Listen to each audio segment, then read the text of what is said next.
Start करता हूं। आज बहुत ही इंपॉर्टेंट लेक्चर है। माना तेरी दीद के काबिल नहीं हूं मैं। जरा ध्यान से सुनिए। माना तेरी दीद के काबिल नहीं हूं मैं, तू मेरा शौक तो देख, मेरा इंतजार तो कर। अब आप बोल रहे होंगे और आपको ये समझ में आ गया होगा कि मैं किसके बारे में बात कर रहा हूं। हम हमारे जो प्रधानमंत्री रह चुके हैं, हमारे फाइनेंस मिनिस्टर जो रह चुके हैं मनमोहन सिंह साहब, जो अब इस दुनिया में नहीं है, उनका निधन हो चुका है। तो ये उन्होंने जो शायरी बोली थी काफी इस समय चर्चा में है। हमारे वित्त मंत्री साहब और प्रधानमंत्री साहब काफी कम बोला करते थे, तो इसलिए उन्होंने एक बार शायरी बोली थी, हजारों जवाबों से अच्छी है मेरी खामोशी। जैसे कि आप लोगों को पता है, जैसे कि आप जानते हैं कि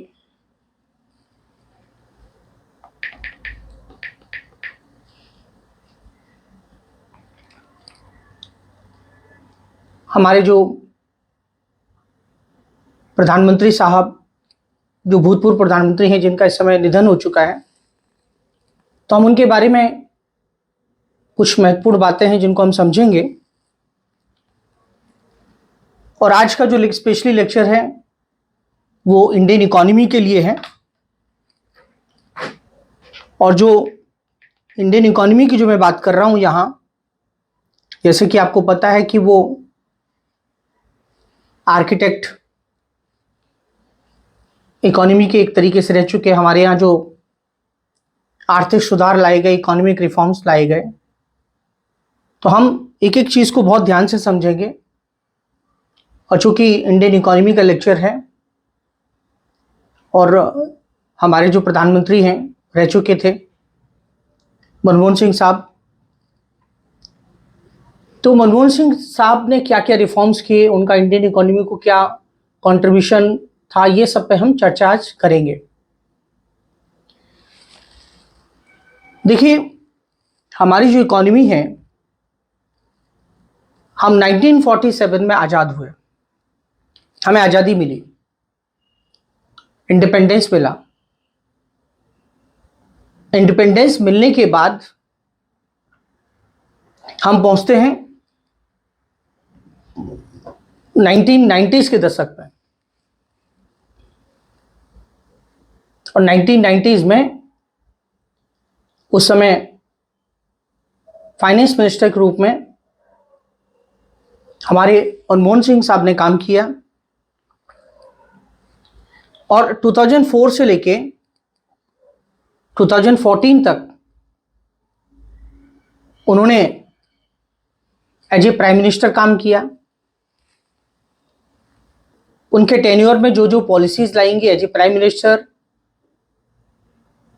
एज ए फाइनेंस मिनिस्टर, वो कहीं ना कहीं एक बेस थी और हमें एक आधार मिला। हमारे लिए एक बहुत बड़ा, हमारी इकोनॉमी के लिए एक टर्निंग पॉइंट हम कह सकते हैं 1991। उस समय 1991 में इंडिया में इकोनॉमिक रिफॉर्म्स लाए गए। और ये इकोनॉमिक रिफॉर्म्स जो लाए गए, ये फाइनेंस मिनिस्टर श्री मनमोहन सिंह साहब के द्वारा लाए गए, जिनको हम आर्थिक सुधार कहते हैं, इकोनॉमिक रिफॉर्म्स कहते हैं। रिफॉर्म्स का मतलब क्या होता है कि पहले कुछ गलत हो रहा था, उसकी जगह हमने सुधार किया, हमने इंप्रूवमेंट किया। उससे पहले हमारी जो इकोनॉमी थी एक बंद अर्थव्यवस्था के रूप में थी, एक क्लोज्ड इकोनॉमी के रूप में हम काम कर रहे थे। 1991 में देश के सामने आर्थिक संकट आया, इकोनॉमिक क्राइसिस आया। अब जब कोई संकट आता है, कोई क्राइसिस आता है, अगर उस समय जो लीडरशिप है, जो नेतृत्व है, वो किसी विशेषज्ञ के पास है या किसी एक्सपर्ट के पास है, तो निश्चित रूप से जो है हम उस संकट से बाहर निकलते हैं। प्रधानमंत्री के रूप में तो मनमोहन सिंह साहब को याद किया ही जाएगा। एज ए फाइनेंस मिनिस्टर भी जो है हम उन्हें बहुत याद करेंगे। वो एक 1991 के जो इकोनॉमिक रिफॉर्म्स हुए उनके आर्किटेक्ट थे, वास्तुकार थे। उनके समय में जो रिफॉर्म्स लाए गए, वो रिफॉर्म्स लाए गए, उसे हम कहते हैं एलपीजी मॉडल। उसे हम कहते हैं एलपीजी मॉडल। और ये जो एलपीजी मॉडल है, लिबरलाइजेशन, प्राइवेटाइजेशन, ग्लोबलाइजेशन, ये जो एलपीजी मॉडल है उसको हम बोलते हैं लिबरलाइजेशन, प्राइवेटाइजेशन एंड ग्लोबलाइजेशन। अब सवाल यहां पे ये उठता है कि एलपीजी होता क्या है। देखिए, हमारे यहां जो है लिबरलाइजेशन का मतलब ये होता है कि जिसमें हमारे यहां लाइसेंस राज था। इंडस्ट्रीज जो थी, उद्योग जो थे,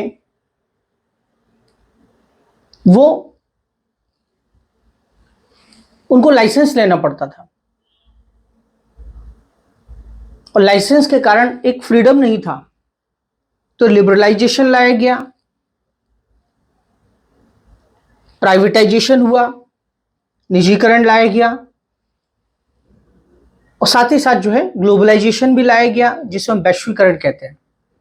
पूरी भारत की इकोनॉमी को पूरे दुनिया की इकोनॉमी के साथ जोड़ा गया। तो ये जो मैं आपको बता रहा हूं, देखिए उस समय हमारा जो देश है वो एक बहुत ही ज्यादा एक इकोनॉमिक क्राइसिस से गुजर रहा था। एक बहुत बड़ा संकट था।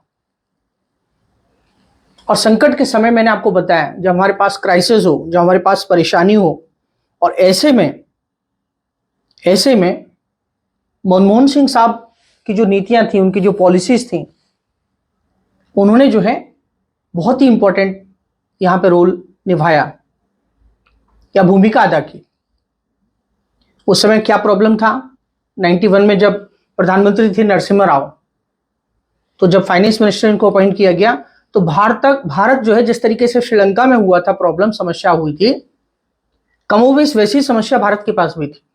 भारत के पास जो विदेशी मुद्रा भंडार था, जो फॉरेक्स जिसको हम कहते हैं, वो इतना कम था कि हमारे 3 हफ्ते के लिए ही खर्चा चल पाता हमारा। क्योंकि फॉरेक्स जो होता है, जो विदेशी करेंसी होती है, उसी से हम क्या करते हैं, उसी से हम ऑयल खरीदते हैं, फर्टिलाइजर्स खरीदते हैं। हमारे लिए जो सामान होते हैं, जो इंपोर्ट कवर है, हमारे पास सिर्फ क्या था, 3 हफ्ते का था। तो ऐसी स्थिति में, और इधर इन्फ्लेशन बढ़ रहा था, महंगाई बढ़ रही थी, मुद्रास्फीति बढ़ रही थी, हमारा राजकोषीय घाटा बढ़ रहा था, फिस्कल डेफिसिट बढ़ रहा था। फिस्कल डेफिसिट का मतलब क्या होता है? आमदनी 98, खर्चा रुपया। हमारा बैलेंस ऑफ पेमेंट जो है इंडिया में, उस समय आप देखेंगे तो उस समय बैलेंस ऑफ पेमेंट का भी प्रॉब्लम था इंडिया में। सोचिए आप, इंडिया में उस समय बैलेंस ऑफ पेमेंट का भी प्रॉब्लम था। तो आप समझिए कि जितनी भी सिचुएशन उस समय हुई, और ऐसे में हमारे जो फाइनेंस मिनिस्टर साहब थे, उन्होंने इन सब चीजों को बड़ी ही कुशलता के साथ उन्होंने उसको क्या किया, डील किया। उस समय हमारा जो सबसे बड़ा इंपॉर्टेंट कह सकते हैं कि जो दोस्त है, अभी भी है, पहले भी था, सोवियत संघ।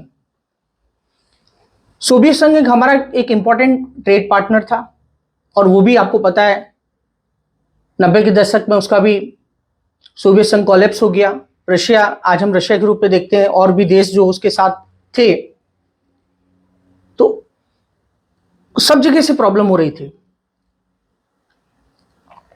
उस समय ऑयल क्राइसिस भी था। तो ऐसे में कमान इनके हाथ में थी।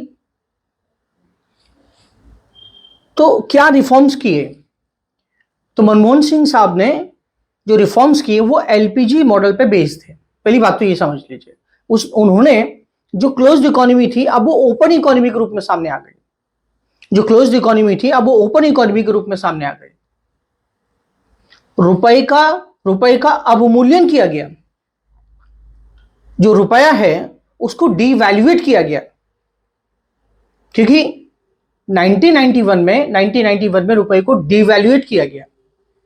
और मैंने आपको पढ़ाया है लेक्चर में, ये बताया है मैंने कि रुपए को जब डीवैल्यूएट किया जाता है, अवमूल्यन किया जाता है, तो उसका मतलब होता है कि हमारे निर्यात बढ़ेंगे, हम एक्सपोर्ट ज्यादा कर पाएंगे। ठीक है, तो रुपए को क्या किया गया? डीवैल्यूएट किया गया, अवमूल्यन किया गया। और भारत ने अपना 47 ton gold Bank of England और बैंक ऑफ जापान के पास रखा, और भारत को $400 मिलियन मिले। इधर भारत ने, मैंने आपको बताया कि रुपए को डिवैल्यूएट करके, जब रुपए को डिवैल्यूएट किया जाता है, रुपए की कीमत कम हो जाती है, तो ध्यान रखना है आपको कि हमारे एक्सपोर्ट बढ़ जाते हैं। भारत ने कह सकते हैं कि जो आयात शुल्क है, जो इंपोर्ट ड्यूटी है, वो भी कम की। जो ट्रेड पर, फॉरेन ट्रेड पर जो रिस्ट्रिक्शंस थे उनको भी कम किया। और भारत ने अपनी इकोनॉमी को ग्लोबल इकोनॉमी के साथ इंटीग्रेट किया। ये बात ध्यान रखना, यही इकोनॉमिक रिफॉर्म्स है। हमारी इंडस्ट्रियल पॉलिसी जो है उसमें सुधार किया। मैंने आपको बताया लाइसेंस राज को खत्म किया। 24 जुलाई 1991 को एक नई पॉलिसी आई, इंडस्ट्रियल पॉलिसी आई, और इस इंडस्ट्रियल पॉलिसी में लाइसेंस राज को हमने खत्म किया। मतलब बहुत सारी हमारी जो इंडस्ट्रीज होती थी उसके लिए सरकार की मंजूरी की जरूरत होती थी। लेकिन अब ये जो पॉलिसी आई थी उसमें इंडस्ट्रियल जो सेक्टर है उसके लिए लगभग 80% को कंट्रोल जो है उसका नियंत्रण मुक्त कर दिया गया। कंट्रोल उसके ऊपर छोड़ दिया, हटा दिया गया। तो इसी तरीके से आप देखेंगे कि जो प्राइवेट इंडस्ट्रीज है उसको बढ़ावा दिया गया, उसको अप्रिशिएट किया गया। जो फॉरेन इन्वेस्टमेंट है उसको अप्रिशिएट किया गया। फॉरेन इन्वेस्टमेंट आएगा तो इससे क्या होगा? देश का विकास होगा, एम्प्लॉयमेंट होगा, इंडस्ट्रियल डेवलपमेंट होगा, एम्प्लॉयमेंट क्रिएट होगा। उसके साथ साथ जो है आप देखेंगे कि बैंकिंग सेक्टर में भी, फाइनेंशियल सेक्टर में भी रिफॉर्म्स हुए। नरसिम्हम कमेटी के द्वारा एक कमेटी है जो कि काफी बहुत महत्वपूर्ण है आपके लिए।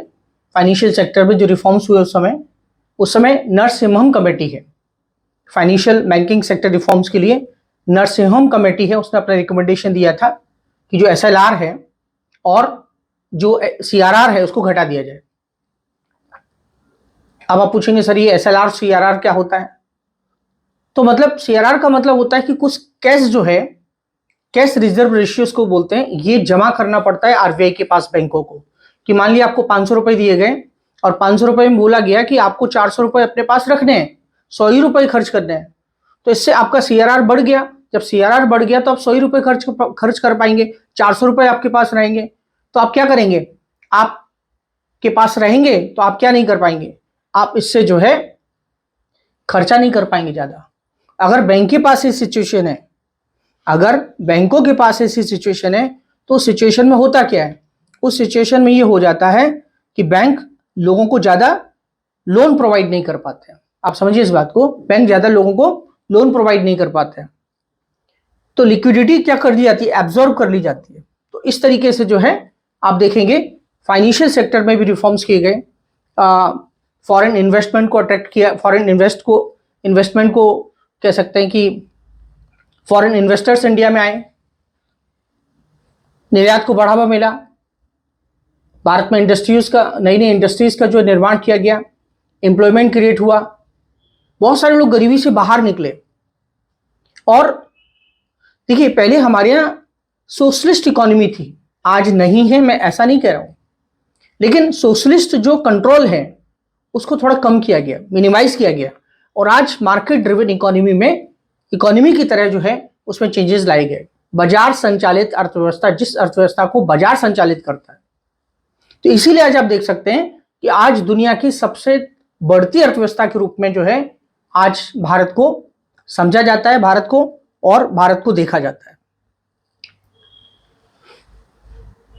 ये सब जो हुआ, ये सब जो आपने देखा, ये अर्थव्यवस्था के क्षेत्र में तो था, लेकिन साथ ही साथ भारत के जो कह सकते हैं प्रधानमंत्री जी हैं, उन्होंने, जब वो प्रधानमंत्री बने तो उन्होंने एक कानून लाया था जिसको बोलते हैं मनरेगा, जिसको हम बोलते हैं मनरेगा। मनरेगा का मतलब होता है, मनरेगा का मतलब होता है Mahatma Gandhi national rural employment guarantee scheme.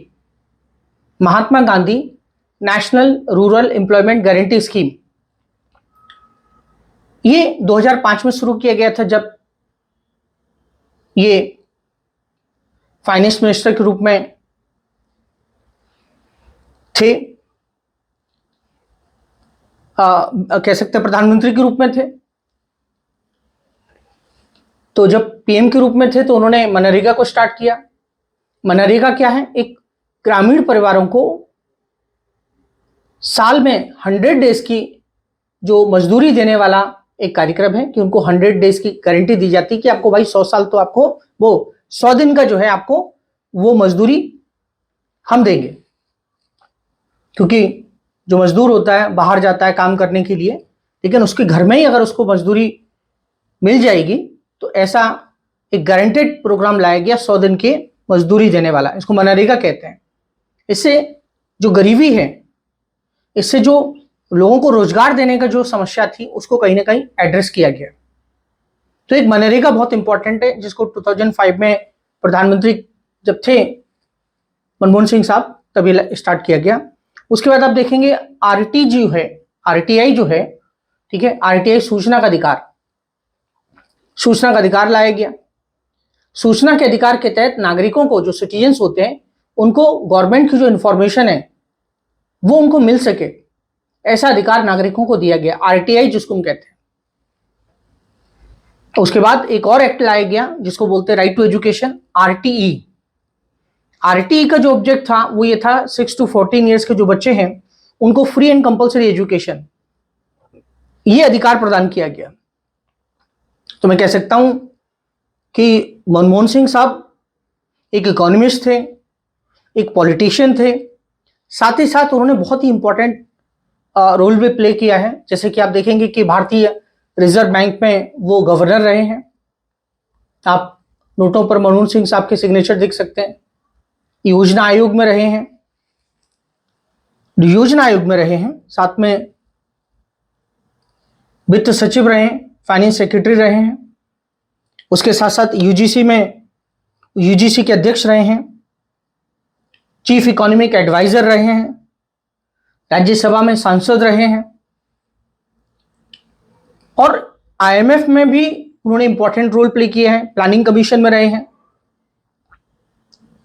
तो आज हम कह सकते हैं कि आज जो लिबरलाइजेशन के कारण, उनकी पॉलिसीज के कारण, आज जो है दुनिया की सबसे बढ़ती हुई अर्थव्यवस्था के रूप में आज हम भारत को देख सकते हैं। तो मतलब मैं ऐसा कह सकता हूं कि आज जो मॉडर्न इंडिया की जो इकोनॉमिक जर्नी है, उसके वो निर्माता हैं, राइट, उसके वो फाउंडर हैं। मनमोहन सिंह साहब का जो कंट्रीब्यूशन है, हम देखेंगे वो सिचुएशन 1991 की क्या थी। आप सोचिए, कोई देश जब वित्तीय संकट से गुजर रहा हो, जब फाइनेंशियल क्राइसिस से गुजर रहा हो, और जब देश को एक इकोनॉमिस्ट मिल जाए, मैंने आपको बताया था ऑयल क्राइसिस हुआ था, इधर सोवियत संघ का भी पतन हो चुका था, डिक्लाइन हो चुका था, सोवियत संघ के पतन के कारण टूट चुका था, कोलैप्स हो चुका था। ऐसी सिचुएशन में ये जो पॉलिसी लाई गई, उनका क्रिटिसाइज किया गया, उनको क्रिटिसाइज किया गया, आलोचना की गई, क्योंकि आपको पता होगा कि 200 साल तक अंग्रेजों ने भारत में शासन किया, रूल किया, 200 साल तक हम उनके गुलाम रहे हैं। तो उस समय भी यही चर्चा चल रही थी, यही डिबेट चल रही थी कि विदेशी कंपनियां आएंगी भारत में तो फिर हम गुलाम हो जाएंगे। ऐसी चर्चा चल रही थी। आपको पता है आज आप देखेंगे प्राइवेटाइजेशन के कारण, आप देख सकते हैं, आप देखिए आज मैकडी है, आज केएफसी है, आज बहुत सारी एयरलाइंस, प्राइवेट एयरलाइंस हैं। तो प्राइवेटाइजेशन से हमें कितना फायदा मिला? अब देखिए आज हमारा लिविंग ऑफ स्टैंडर्ड बढ़ा है, आज लोगों को रोजगार मिला है, आज हम तेजी से अपनी अर्थव्यवस्था हमारी बढ़ रही है। और उन्हीं के कारण आप समझ लीजिए आज आप लगातार न्यूज में सुनते रहे, लगातार सुनते रहे कि भारत में एफडीआई आ रहा है, भारत में प्रत्यक्ष विदेशी निवेश आ रहा है। तो ये भारत को आज जो एडवांटेज मिल रहा है, भारत को आज जो लाभ मिल रहा है, किसके कारण मिल रहा है? इसी के कारण मिल रहा है। कितना इंपॉर्टेंट डिसीजन उन्होंने लिया उस समय, आप सोचिए कि भारत के रुपए को डिवैल्यूएट करके हमारे निर्यात को बढ़ाया। आप सोचिए, मैं कह सकता हूं कि 1991 में उन्होंने अपना फर्स्ट बजट पेश किया था और वो बहुत डिफिकल्ट बजट था उस समय, आप ऐसा समझ लीजिए। और आपको मालूम होगा कि 2008 में एक ग्लोबल फाइनेंशियल क्राइसिस आया था, पूरी दुनिया हिल गई थी, लेकिन उस समय भारत की अर्थव्यवस्था पर उतना ज्यादा इंपैक्ट नहीं पड़ा। क्यों? बिकॉज भारतीय अर्थव्यवस्था को सफलतापूर्वक संचालित किया गया था। तो आप सोचिए कि इतना विजनरी उनका जो दूरगामी वो देखते थे। आपको मैं एक चीज और बताता चलूं कि आज जो आप डीबीटी देख रहे हैं, डीबीटी क्या होता है कि भारत की एक सबसे बड़ी समस्या थी। भारत की एक सबसे बड़ी समस्या क्या थी? भारत की एक सबसे बड़ी समस्या थी करप्शन की, भ्रष्टाचार की। तो जो डायरेक्ट बेनिफिट ट्रांसफर है, डायरेक्ट बेनिफिट ट्रांसफर के लोगों के अकाउंट में पैसा जाएगा जिससे लीकेज कम से कम हो। तो जो आज वेलफेयर स्कीम चलती हैं उसमें डीबीटी जो लाया गया वो भी हमारे मनमोहन सिंह साहब के द्वारा लाया गया। सोचिए आप। और एक चीज मैं बता दूं, हमने सीटीबीटी पे साइन नहीं किए थे, हमने एनपीटी पे साइन नहीं किए थे, उसके बावजूद भी 2008 में इंडिया और अमेरिका के बीच में न्यूक्लियर सिविल डील हुआ था। सिविल जो है न्यूक्लियर डील हुआ था। न्यूक्लियर सिविल डील 2008 में हुआ था। उस समय ओबामा साहब थे और हमारे प्रधानमंत्री मनमोहन सिंह साहब। और उसी के कारण जो है आज, उसी के कारण आप देखेंगे कि जो न्यूक्लियर सप्लायर ग्रुप है उसमें भारत का जो है प्रवेश का रास्ता साफ हो गया था। तो कहीं ना कहीं उनकी जो दूरदर्शी नीतियां थी, आज आधुनिक भारत का जो इकोनॉमिक अपलिफ्टमेंट हुआ है, जो आर्थिक उत्थान हुआ है, उसके पीछे आप समझ सकते हैं कि मनमोहन सिंह साहब को हमेशा याद किया जाएगा। हम उनको हमेशा याद रखेंगे। आज आप देखेंगे कोई भी सेक्टर हो, आप देख लो, चाहे बैंकिंग हो, आज बहुत सारे बैंक्स जो हैं, बहुत सारे बैंक जो हैं वो विदेशी बैंक हैं इंडिया में। बहुत सारी इंश्योरेंस कंपनियां हैं। आप एयरलाइंस देख लो, कितनी एयरलाइंस प्राइवेट हैं। तो ये जितनी भी चीजें, आज एफडीआई मैंने आपको बताया, आज हमको रिमिटेंसेस मिल रहे हैं, आज हमको विदेशी मुद्रा जो मिलती है, ठीक है, क्योंकि हमारे लिए फॉरेक्स की जरूरत होती है। तो आप सोचिए, आज लगातार आप सुनते होंगे, न्यूज में सुनते होंगे कि हमारा फॉरेक्स इतना बढ़ गया।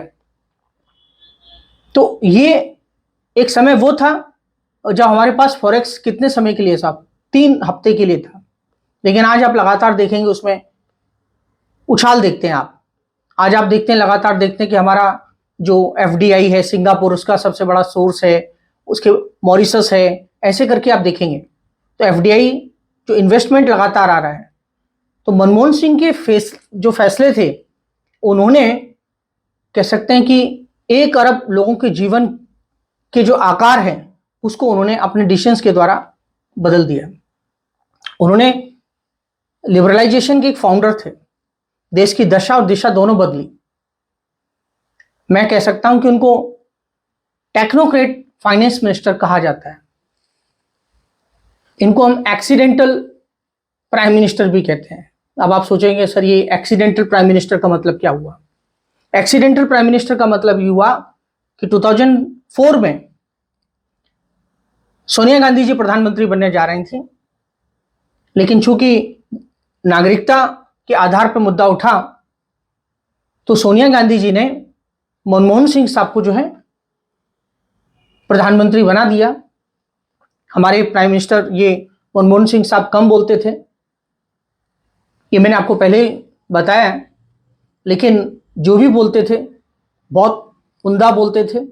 बात बोलने से नहीं होती है, बात होती है कि आपने अपने देश को कहाँ क्या दिया, उनका जो कंट्रीब्यूशन है उसको हम हमेशा याद रखेंगे। आप सोचो कि जो मुश्किल समय था, हमारा विदेशी मुद्रा भंडार जो है वो खतरनाक रूप से कम था।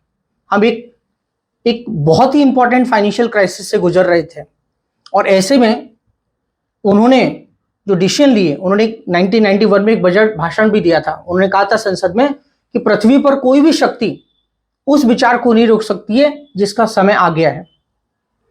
तो मैं आज हम जो भी भारतीय अर्थव्यवस्था को देख सकते हैं, भारतीय अर्थव्यवस्था को आज जो भी मिला उसके फाउंडेशन के रूप में हमारे कह सकते हैं कि मनमोहन सिंह साहब को हमेशा याद किया जाएगा। वैसे तो क्रिटिसाइज करते हैं लोग, उनको कहा जाता था कि रिमोट कंट्रोल वाले प्रधानमंत्री हैं ये, क्योंकि अक्सर ये बोलते ही नहीं थे। रिमोट कंट्रोल बताया जाता था कि गांधी परिवार के हाथ पर रिमोट कंट्रोल है, पर मुझे लगता है कि ऐसा बोलना जो है ये गलत होगा। आज उनके जिस प्रकार से डिसीजन रहे हैं, ठीक है, जिस प्रकार से आज भारत जिस मुकाम पे है, वो उसका जो योगदान है वो मनमोहन सिंह साहब का है। उनके योगदान को हम कभी भी नकार नहीं सकते हैं। आज चाहे विदेश नीति का मामला हो, फॉरेन पॉलिसी में भी हमें काफ़ी सफलता मिली। अमेरिका के साथ जो हमारे संबंध अच्छे स्थापित हुए वो इसी के कारण हुए। उनको मैंने आपको जैसा बताया कि एक्सीडेंटल प्रधानमंत्री कहा जाता है। तो इस तरीके से प्रधानमंत्री को, अब देखिए, एक ये ऐसे प्रधानमंत्री थे जिसमें विपक्ष, अपोजिशन की बात कर रहा हूं, और अपोजिशन के साथ साथ जो है उनकी पार्टी के लोग, सब लोग इनका सम्मान करते थे। क्यों सम्मान करते थे? इसीलिए सम्मान करते थे कि कभी भी ध्यान रखिएगा, किसी व्यक्ति के अंदर अगर योग्यता है, किसी व्यक्ति के अंदर योग्यता है तो योग्यता कभी भी जो है, आप किसी सूर्य है, सूर्य अगर चमक रहा है, उसके अंदर प्रकाश है, तो आप कितना रोक पाएंगे? नहीं रोक सकते हैं। तो मुझे लगता है कि वो सूर्य की प्रकाश की तरह थे, जिन्होंने पूरे भारत को जो है कह सकते हैं आज हमें जो प्रकाश दिया है, और उनके जाने से हमको जो क्षति हुई है, हम एक तरीके से फिर से अंधकार में आ गए हैं। मैं तो यही कहूँगा, और इस तरीके से जो है आपको मेरा लेक्चर आपको समझ में आया होगा, जो भी मैंने उनके बारे में बताया शॉर्ट में, और मुझे लगा कि आज उनके बारे में लेक्चर लेना चाहिए, इसलिए मैंने आज ये लेक्चर लिया है। अब मैं जो है कुछ क्वेश्चन आपसे पूछूंगा, आप मुझे बताएंगे, ठीक है? चलिए, थैंक यू।